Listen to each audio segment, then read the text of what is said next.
E aí hoje de manhã eu comecei a trocar uma ideia com alguns amigos que também são corintianos. As meninas, os meninos do grupo são super corintianos, fanáticos, o bando de louco sempre presente. E aí a gente começou a falar como que esse futebol brasileiro é uma das indústrias mais ricas que a gente vê, não só aqui no Brasil, mas no mundo todo. O futebol acaba se tornando uma paixão mundial e quem não tem mundial, o problema não é meu. Jéssica, por que você tá falando isso? Porque a indústria do futebol movimenta bilhões, não só no Brasil, mas no mundo todo. E independente dos títulos, essas movimentações milionárias, os clubes estão tecnicamente falidos, né? Isso é muito preocupante. Isso acaba vendo que a gente está tendo aí somas muito históricas, muito além da realidade. Então imagina como que é possível, foi isso que a gente vinha conversando, que indústrias tão importantes, os torcedores apaixonados, como que essas indústrias do esporte tá sofrendo tanto, tem tanta grana envolvida, mas perde dinheiro muito rápido, né?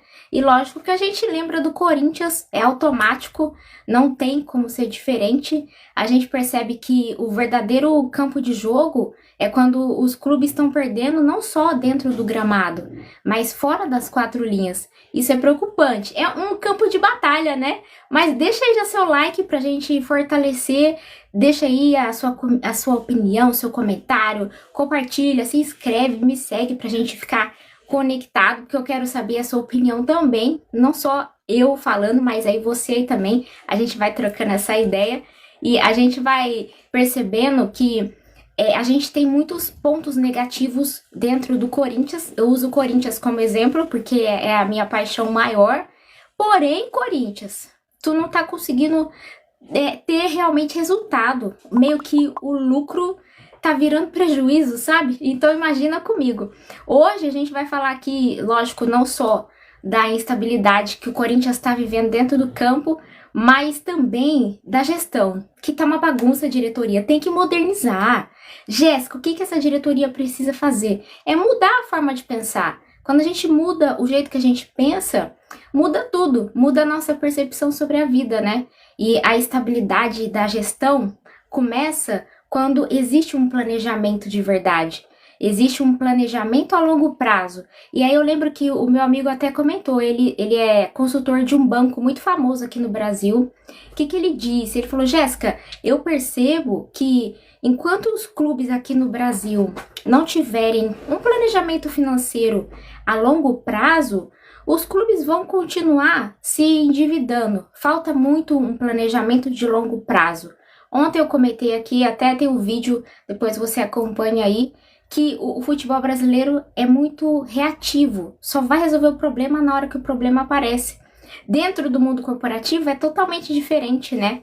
Os bons líderes do mercado hoje, não só dentro da tecnologia, mas em qualquer nicho, um bom líder, o que ele faz? Ele se antecipa. Ele é tipo aquele marcador que ele já sabe a jogada do adversário e ele já chega junto. Imagina a Gabi Zanotti, incrível, chega, tá ali jogando contra a Ferroviária e ela já percebe, ela já se antecipa. E isso aí vai trazer um planejamento de longo prazo, não só para o futebol profissional, mas também para as categorias de base. E a galera me manda muita mensagem me perguntando sobre essa dificuldade que o Corinthians tem em revelar bons atletas. O Corinthians até consegue, né, revelar bons nomes. A gente tem o exemplo do Pedrinho, né, do Michael, a galera toda aí. E não só o Wesley também, que foi uma peça-chave. Mas vamos pensar junto. Quando a gente tem um time com um bom desempenho financeiro, dá para pensar com mais calma sobre a base do time, né? Então, a base do Corinthians é muito valiosa. Você acha que a base do Corinthians, ela é mal aproveitada? Me diz aí, porque a diretoria sempre fala o seguinte, que quando não dá para contratar jogadores, o que a gente faz? A gente pega jogadores da base. Porém, quando vai aparecer aquela oportunidade da hora no mercado da bola, o que acontece? Ele é vendido a preço de coxinha e um refrigerante, né? Como a gente costuma falar. Então, precisa de uma política um pouco mais organizada dentro, não só do Corinthians, mas em qualquer clube do futebol brasileiro. As oportunidades, elas vão sempre aparecer, mas nesse mercado que a gente vive hoje, tem que ter uma estratégia financeira sólida, tem que ter uma pegada mais assim, olha, vamos fazer essa jogada aqui, mas eu sei que eu vou conseguir gerar receita para o meu clube daqui a 2, 3 meses, porque hoje com a inteligência artificial não dá mais para pensar em um planejamento daqui a um ano. Não tem como. Desculpa, gestor, gestora que está me assistindo agora, mas se você parar para pensar, é inevitável. Você quer ter um desempenho legal, você vai ter que ter um planejamento muito mais enxuto de 3, 4 meses. Eu atendo muito gestor dentro da mentoria e é muito isso. Antes da inteligência artificial, como que era, Jéssica? A galera pensava, vamos fazer um planejamento, Jéssica, para os próximos 12 meses. Como que a gente vai inovar? O que aconteceu, principalmente agora em 2025?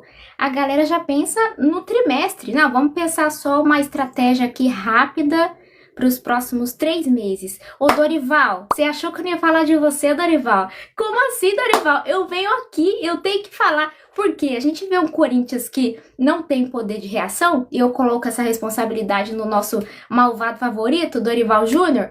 Por quê? Apesar do Corinthians não estar conseguindo contratar, que a gente, lógico, a gente quer o quê? Reforço para o Corinthians. Mas a gente está vendo que o Corinthians sofre muito com os juros bancários, que são gigantes. Lógico que tem um grau de endividamento muito alto, mas eu vou te contar um segredo.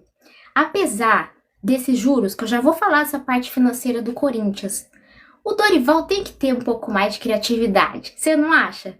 Me conta se você gosta das escalações do Dorival, porque toda vez que a gente tem uma oportunidade, não só na janela de transferência, mas dentro do jogo, de fazer a jogada acontecer, de fazer a tática fluir, aí o Dorival quebra toda a espinha dorsal da faixa central, em especial, e agora com o retorno do Ranieri. O Ranieri, volte, por favor, a ser aquele Ranieri que inspira todo mundo, porque ele voltou, tá meio sem ritmo, né? A gente fica de olho aqui nessa janela de transferência e só em 2025 foram movimentados mais de R$ 1 bilhão e eu nem te conto. Fiquei chocada. Na hora que eu li o relatório, o que tinha nesse relatório, Jéssica? Eu já fiquei com raiva. Não tinha o nome do Corinthians nesse relatório, tá? Os 3 clubes, foi um levantamento da Folha de Pernambuco, que é a galera super profissional, sempre levanta os dados do mundo da bola. Os 3 clubes que mais tiraram o escorpião do bolso, vamos falar assim, para investir, foram o Flamengo, o Palmeiras e o Botafogo. Aí você fala, Jéssica, mas eles estão vivendo uma fase diferente do Corinthians. É disso que eu tô falando. Quando a gente vê o Corinthians gerando receita, o que tem que ser feito? Precisa pegar essa receita e não é reinvestir para o Corinthians crescer mais. É pegar essa receita e quitar dívida. Aí a galera me mandou mensagem assim, falou, Jéssica, você viu, o Martínez tomou uma multa, né? Foi no Matheus Pereira, né, que ele deu uma cotovelada ali no Cruzeiro, foi expulso. O Martínez, entenda de uma vez por todas. Pare de atitudes infantis. A gente já viu o Martínez sendo punido várias vezes ali, não só por mau comportamento, mas quando faltou nos treinamentos, no CT também. Mas o Corinthians já tem problema demais. A gente vê não só dívidas elevadas no Corinthians, mas em vários clubes, né? No futebol brasileiro. Teu clube também é assim, uma bagunça? Cá entre nós, deixe seu clubismo de lado só um pouquinho. Me fale que teu clube do coração também tem problema, porque eu acho que é só o Corinthians que tem todos os problemas que recaíram no poderoso colossal de Itaquera. Você vai falar, Jéssica, como assim? Ô, gente, os clubes da Série A... Tem clube aí que tá passando de mais de R$ 1 bilhão. Não é só o Corinthians, tá? Vamos deixar isso claro. Mas o Corinthians tem que entender, e os outros clubes que também têm dívidas, né?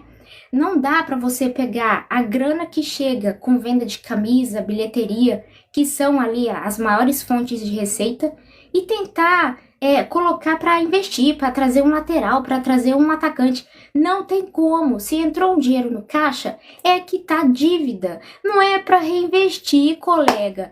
Eu vejo os gastos excessivos dessa galera da indústria do esporte.